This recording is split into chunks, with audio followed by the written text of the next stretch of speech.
and my friends all over the world. I'm going to explain in this video this chapter 17 of Virginia Woolf's novel, To the Lighthouse, for the benefits of my students who are attending my classes of modern novel. So chapter is 17, and in this chapter also we can see number of modern novel characteristics. Here different characters are mentioned by the writer in an attempt to make us understand every character. For example, major characters can be understood by the habits, by the styles and behaviors of the minor characters. And similarly, minor characters can be understood in comparison to the major characters. We know all very well that the family of Mr. Ramsay and Mrs. Ramsay has so many children and so many guests, and all are residing in one home, and therefore it is a possibility that everyone may be looking at each other, especially at the dining table, and maybe commenting about each other as well. And Mrs. Ramsay, the type of godmother of everybody, is present there and is trying to make us understand what she is about. The very first paragraph of this chapter is very interesting because it has been enacted on the dining table. And the way mothers, the elderly mothers, distribute food into the bowls of everyone in every society, Pakistani, Indian, or English, the same scene is being depicted. Motherly role and thoughtful role of the protagonist, female protagonist, has been pointed out in this paragraph. Let us see how all this has been done. For example, the paragraph begins, "But what I have done with my life," thought Miss Ramsay, taking her place at the head of the table and looking at all the plates making white circles on it. "William, sit by me," she said. "Lily," she said wearily, "over there they had that, Paul Riley and Minta Doyle. She only this, an infinitely long table and plates and knives. At the far end was her husband, sitting down all in heap frowning. What at? She did not know.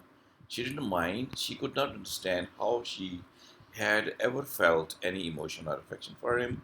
She had a sense of being past everything, through everything, out of everything, as she helped the soup, as if there was an eddy there and one could be in it, or one could be out of it, and she was out of it. It's all come to an end, she thought.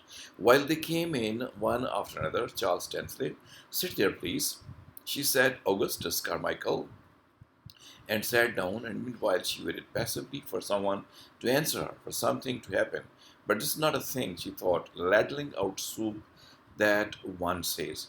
So one can clearly find out that it's the dining table on which she's guiding for providing instruction to everybody that where they should sit comfortably. It was only the husband who was already sitting, and she was trying to understand him as well, and she's trying to understand herself as well. She's thinking, on the one hand, that she possibly did not ask for any favor from her husband, and she thought that she is complete, first of all, in herself, and she thought also that she may be needing somebody as well. She thought that she was in the wave of her family, sometime inside the wave, sometime outside the wave. So, in that way, one can understand how the motherly relationship of this Mrs. Ramsay is present quite for everyone. She mentions Minter Doyle, she mentions Ramsay, she mentions Carmichael, she mentions Tansley, she talks about her sons and daughters and asks them to sit there. Of course, it should be a very large table where everyone is sitting and is feeling the affection, the gaze, the eyes of Miss Ramsay, and is trying to, up to some extent, follow her as well. And the writer finds it an opportunity that when so many characters are sitting before, through the eyes of Miss Ramsay, she tries to give comment on everybody, how they are, and what as a whole Miss Ramsay is thinking about them. The example of the tide is very good. Example of the eddy is very good to make us understand how was the feeling of Miss Ramsay. So it means that instead of the story going forward, it is more the discussion what is happening inside the mind of Miss Ramsay and how she's feeling all about that. So the comment on the story has entered instead of the story going on further. That is one of the characteristics of the modern novel, that the analysis should go on about these characters in this way. So let's go and find out what else happens in the next coming passages. And so on and so on. She repeated, listening to it. sheltering and fostering still feeble pulse on one might guard a weak flame with a newspaper. And so then she concluded addressing herself by bending silently in his direction to William Banks, poor man who had no wife and no children and dined alone in the lodging except for tonight, and in pity for him, life being now strong enough to bear her own again.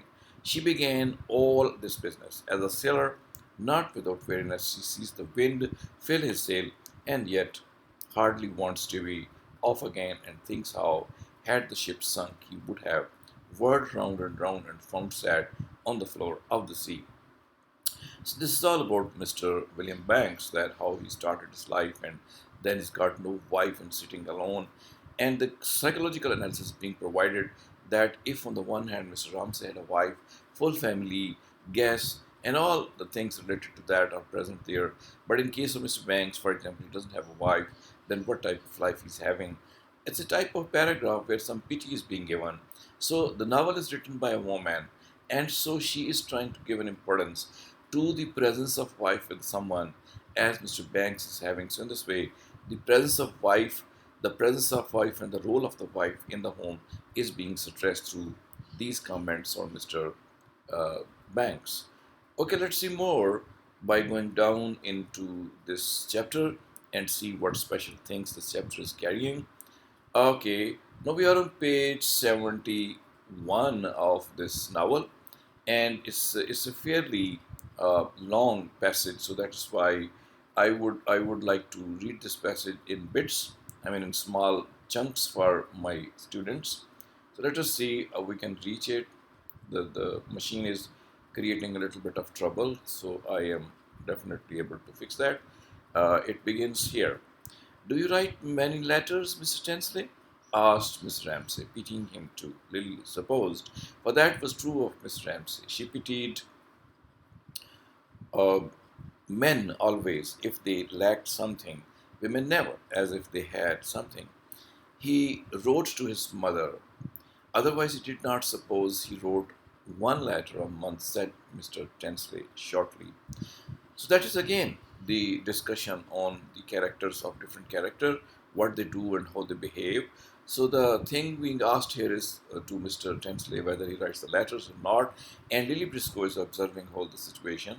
That Tensley is being asked the question, he's being encouraged, he's being comforted, and Lily thinks that if some characters is present in the men, women appreciate, but the men do not appreciate in that way.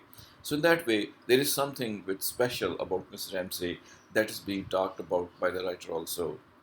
Let us consider the next part of the paragraph now, for he was not going to talk sort of rot these condescend to be these silly women. He had been reading in his room, and now they came down, and it all seemed to him silly, superficial, flimsy. Why did they dress? He had come down in ordinary clothes. He had not got any dress clothes. One never gets anything worth having by post. There was the sort of thing they were always saying. They made men say that sort of thing. Yes, it was pretty well true, he thought. They never got anything worth having from one year's end to another. They did nothing but talk, talk, talk, eat, eat, eat. It was the women's part. Women made civilization impossible with all their charm, all their silliness. Now, that's a type of view of a philosopher type of person. Possibly Mr. Tensley is doing his PhD and he's got certain views about the women. So he thinks out when he comes out of his room and sits on the dining table. At that time, he thinks about Lily Briscoe, he thinks about Miss Ramsay, and says that these women are silly creatures and they are superficial as well. They insist on wearing of the clothes, and according to him, they keep on talking and they keep on eating as well. And according to him, they are the destroyers of the civilization because of their charm. So it's a very cynical view presented by the writer. In fact, the writer's purpose is to make us understand the people generally. Now, when we say generally, it means all type of people are present there. Not simply bad people, but good people. Not simply beautiful people, but ugly people. Not simply the people who are introverts, but also the extroverts. So, Mr. Tensley, a type of introvert who would not like to appreciate a woman and would instead go for his PhD, for his reading, for his books, for his writing, and that is why he thinks in that way.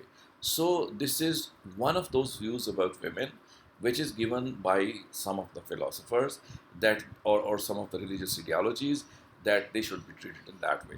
So writer has brought a world into her novel to make us understand what some of the people would think about women, as Mr. Tensley is saying.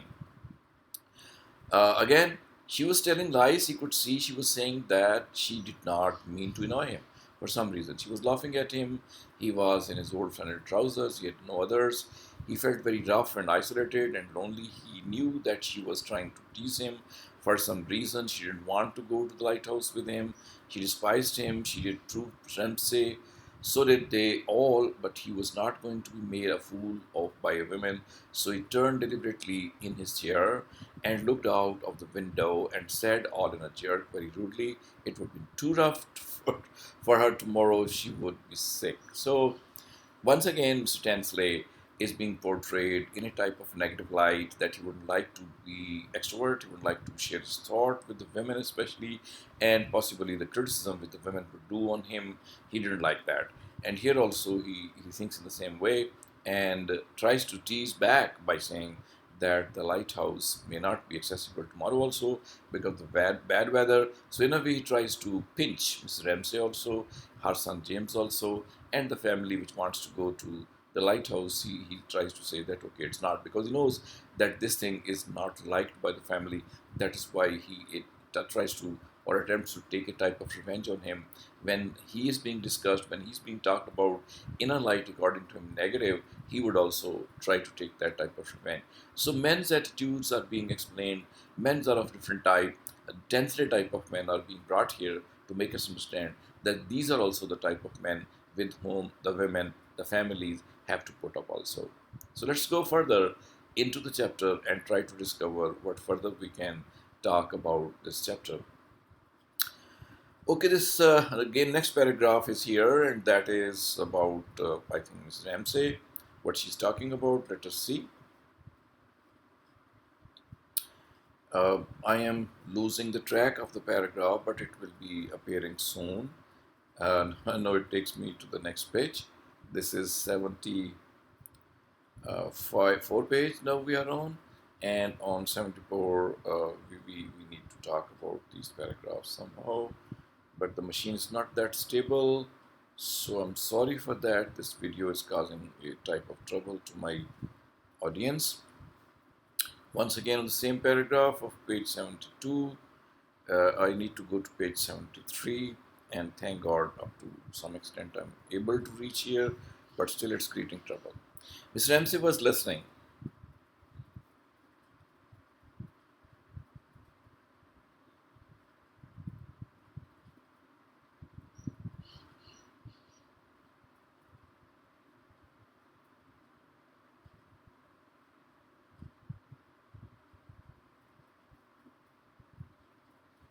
Miss Ramsay was listening. If only he could be alone in his room working.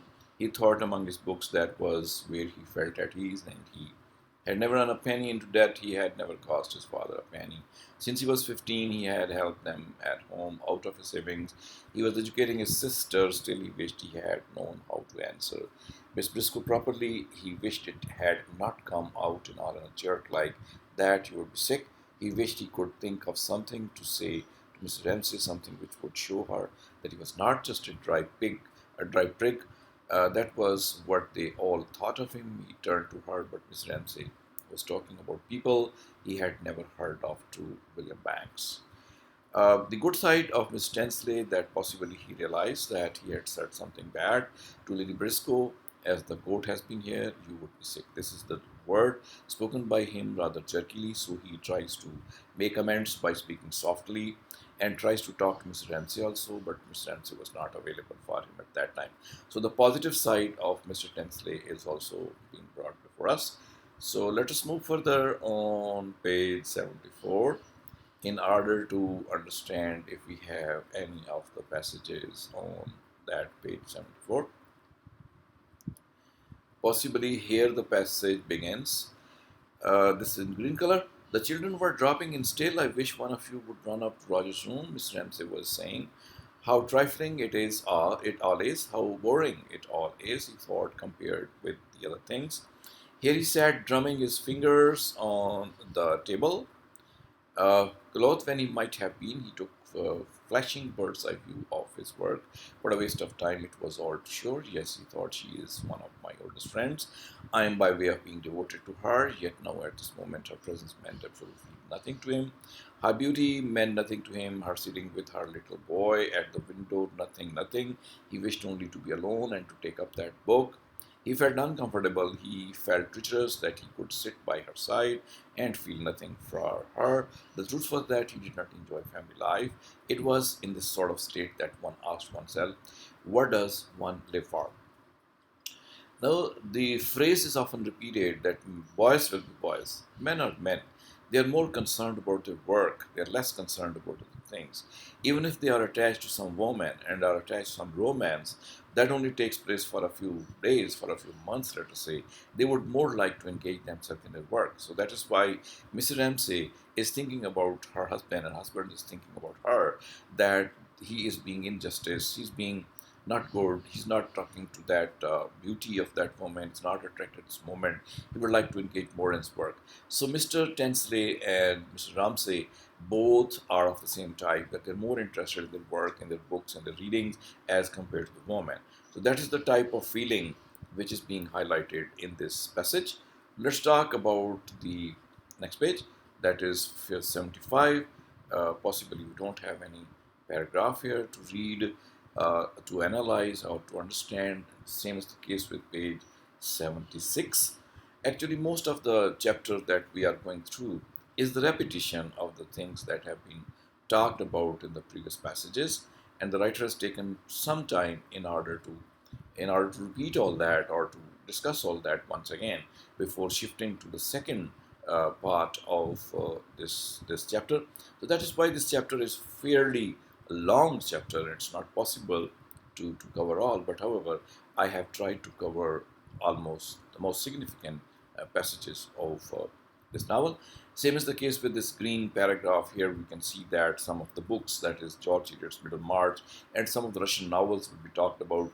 It has been a fashion to write in the novels, as we can see in Jane Austen's narratives also, that some type of book reading, letter writing will be discussed and talked about. Same is the case here, that some of the books which are being read by Mr. Ramsay or Translay or any other member of the family, these are sometimes brought to discussion. And books also take back to the flash memory that when Mr. Ramsay and Mr. Ramsay had met, or when any other couple had met, they would be reading a book, and so that they would talk about that. So the reflection of the past through the books, that is also indicated in this chapter. So it is time to close this chapter because all other pages are again the discussion on different aspects, political personalities. For example, Jane Austen is talked about. For example, Napoleon is talked about in this chapter. So all these things are, even Tolstoy is here to be talked about. So books and the leaders of that time and the situation of that type has been hinted out in this chapter. Also, even China in the end of the chapter has been named, not with great discussion, but simply it has been named. So, therefore, the chapter ends altogether. The necessary discussion has taken place. Anna Karenina, one of the famous novels of that type by some Russian author, has also been brought in. So this part of the chapter is all about the discussion on political personalities, socio-economic situations, and the writers which were famous at that time. So therefore, here the whole thing ends. I hope so that most of you people have understood something about this chapter. And if it is the case, then do not fail to hit the subscribe button and the like button and give your comments also if you feel like doing. I hope to read them sometime and talk about them as well. Thank you for watching. Hope to see you in some next video.